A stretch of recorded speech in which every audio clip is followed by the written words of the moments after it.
Bismillahirrahmanirrahim. Assalamualaikum warahmatullahi taala wabarakatuh. Alhamdulillahirabbil alamin. Kita masih bisa berjumpa dalam pembelajaran ilmu tajwid. Baik, untuk pembelajaran kali ini kita akan membahas mengenai hukum idgham. Yang mana idgham itu terdiri dari terbagi menjadi dua. Yang pertama adalah idgham ma'al gunnah dan idgham bila gunnah. Namun sebelum kita membahas mengenai idgham ma'al gunnah dan idgham bila gunnah, mari kita bahas apa sih yang dimaksud dengan idgham. Jadi yang dimaksud dengan idgham itu adalah idkhalu syai'i fi syai'i, yang artinya memasukkan suatu perkara ke dalam perkara yang lainnya. Yang mana dalam makharijul huruf yaitu memasukkan suatu makhraj terhadap makhraj yang lainnya. Untuk dapat menentukan suatu hukum idgham, terlebih dahulu kita harus memahami, kita harus mengetahui huruf-huruf dari idgham tersebut. Seperti yang ada pada nadoman berikut ini. Wasani idghamun bi sittatin atat fi yarmaluna indahum qad sabatat. Dua idgham ngan aya genep hurufna dikumpulkeun dina lafaz yarmaluna.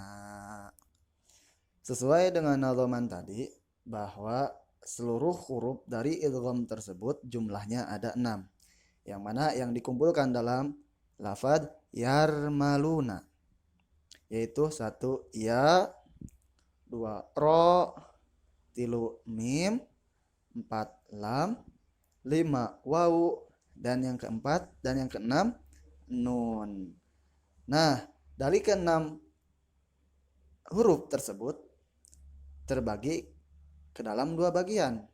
Yang mana bagian yang pertama adalah idgham ma'al gunnah atau idgham bi gunnah, yang mana dalam pengucapannya menggunakan dengung atau gunnah.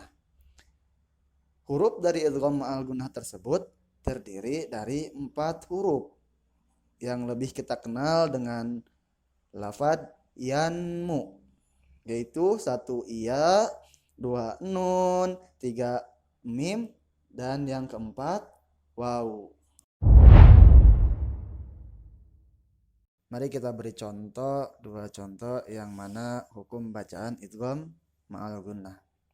Seperti yang terdapat dalam surat Al-Baqarah ayat 7 yang berbunyi ghisyawatu walahum, tanwin berhadapan dengan wawu, yaitu salah satu huruf idgham bi gunnah. Ghisyawatu walahum menggunakan dengung yang artinya masih keluar dari hidung. Ghisyawatu walahum. Dalam tulisannya, dalam nyapannya ghisyawatun walahum, tetapi jangan dibaca ghisyawatun. Karena kenapa? Karena dhammah tain berhadapan bertemu dengan wawu, salah satu huruf idgham bi gunnah, maka pembacaannya ghisyawatu walahum. Sesuai dengan arti dari idgham, yaitu memasukkan suatu perkara ke dalam perkara yang lainnya, yaitu memasukkan huruf ta ke dalam wawu. Ghisyawatu walahum. Oke, contoh yang lainnya masih tetap dalam surat Al-Baqarah ayat 8. Contohnya mayyaqulu. Dalam lafadznya ditulis man yaqulu, yang mana ada nun mati, nun sukun. Dalam lafadznya ditulisnya man yaqulu, tetapi karena itu merupakan salah satu hukum dari idgham bi gunnah, yang mana harus dimasukkan suatu perkara ke dalam perkara yang lainnya, maka pembacaannya mayyaqulu, jangan dibaca man yaqulu. Yang kedua yaitu idgham bila gunnah, yang mana artinya idgham bila gunnah adalah idgham yang tidak menggunakan gunnah atau tidak berdengung dalam pembacaannya.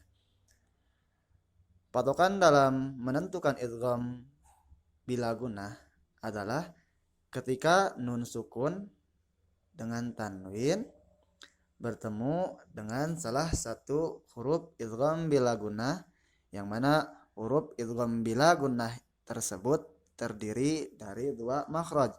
Yang satu ro dan yang kedua lam. Maka hukumannya idgham bila gunah. Kita ambil contoh masih dalam surat Al-Baqarah ayat kelima. Contoh dari idgham bila gunah. Yang pertama, mir rabbihim. Mir rabbihim. Ditulisnya min rabbihim.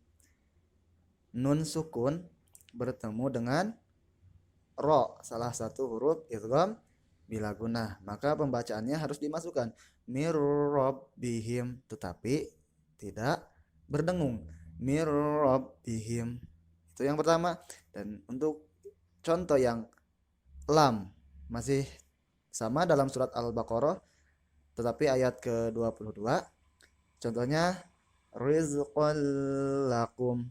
Rizqan lakum. Di sana ada fathatain bertemu dengan salah satu huruf idgham bila gunah yaitu lam. Maka hukumannya harus dimasukkan rizqan lakum, tetapi tidak menggunakan gunah. Alhamdulillahirabbil alamin. Untuk pembahasan idgham kali ini dicukupkan sekian. Oke, baik. Sampai berjumpa lagi di video-video yang selanjutnya. Assalamualaikum warahmatullahi taala wabarakatuh.